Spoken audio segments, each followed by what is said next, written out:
கரூர்ல நல்ல கூட்டம் பார்த்தீங்களே. ஏங்க கூட்டம் எல்லாரும் கூட்டுவாங்கங்க. அதான் சொல்றேனே. அதுவும் திமுகலாங்க ஒரு மேட்டராங்க கூட்டம் கூட்டுறதுக்கு. திமுகவுக்கு அதிமுகலாம் ஒரு மேட்டரே கிடையாதுங்க.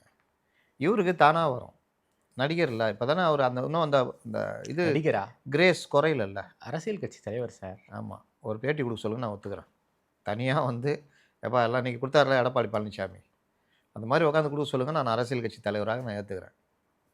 கிட்னி பத்தி பேசினார்ல அவரு. திருச்சியில பேசினாரு. விஜய் என்ன பேசினாரு. என்னென்ன பேசினாரு? கிட்னி திட்டு பண்ணியிருக்கிறாரு. மணச்சநல்லூர் எம்எல்ஏ. உங்க கட்சிக்காரங்களே பண்ணியிருக்காங்க. அவ்வளோதான். அப்புறம் வேற என்ன? கல்வி பத்தி பேசினாரா? கல்வி தொகை, உதவித்தொகை இது பண்ணல. வேற நீட் பத்தி நீட்டை எதிர்க்கிறோம். டீலிமிட்டேஷன் எதிர்க்கிறோம் இது. One nation one election one election எதிர்க்கிறோம். வேற என்ன பேசினாரு? வாக்குறுதி சொன்னீர்களே செய்தீர்களா? ஓட்டு திருட்டு. ஓட்டு திருட்டு. ஓட்டு திருட்டு செய்கிறார்களே எஸ்ஐஆர். அவ்வளோதான். எல்லாம் என்ன? ஒரு வரி. எதுவும் பேசலன்னு சொல்லக்கூடாதுல்ல. இது பேசினேன். இப்போ கட்டுரை எழுதுறோம். இது இன்னைக்கு எடப்பாடி பேசினார் பார்த்தீங்களா? எப்படி பேசினார்?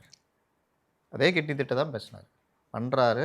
திமுக எம்எல்ஏவுடைய மருத்துவமனையே சம்மந்தப்பட்டுன்றாங்க. அங்கே வெறும் அந்த அந்த ஆப்ரேஷன் பண்ணுற இதை மட்டும் தான் நீங்கள் அதுக்கப்புறம் வேறு ஏதாவது பண்ணீங்களா? ஒரு அம்மாவுக்கு கிட்னி எடுக்கிறேன்னு சொல்லிட்டு கல்லீரல் எடுத்த கதைலாம் இருக்குது. பேசுகிறாருல்ல. கொஞ்சம் தொடணும். ஓகே. நீங்கள் இன்னொன்று மக்களை சார்ந்த விஷயங்களை நீங்கள் தொடணும். நீங்கள் வசனம் பேசிக்கிட்டு இயல்பான பேச்சு உங்களது இதுவான்னு கேட்குறேன். இப்போ சீமானுக்கு இயல்பான பேச்சுன்னா ஆரம்பத்துலேருந்து எப்போவுமே ஒரே டைப்பு. பேட்டி கொடுக்கும்போது அதே மாதிரி இருக்கும். எடப்பாடி இங்கே எப்படி பேசுகிறாரோ மேடையில் அப்படி தான் பேசுவார். இவர் சாதாரணமாக பேச சொல்லுங்கள், சாதாரணமாக தான் பேசுவார். இல்லை அவர் மேடை பேச்சு எப்படி இருக்கும்னா அந்த செயலியில் பார்த்தோம்ல, அண்ணா சொன்னபடி மக்களுடன் செல்லுங்கள், மக்களுடன் இதுதான் அவருடைய பேச்சு. அப்போ அங்கே மட்டும் ஏன் இது வருது இப்படி அதெல்லாம் வருது?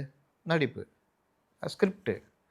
இது வந்து உதவாதுன்ற இல்லை எப்போவுமே இப்படி நீங்கள் இருக்கிறீங்க. இப்போ ரஜினி பார்த்தீங்கன்னா அவர் சினிமாவில் பேசுகிற ஸ்டைலு அதே ஸ்டைலு இந்த மேடை பேச்சுலையும் அப்படி தான் பேசுவாரு. என்னப்பா இது நான் பார்த்தேன் அதே அந்த ஸ்டைல் தான் சினிமாலையும் வரும், அதே தான் வரும்.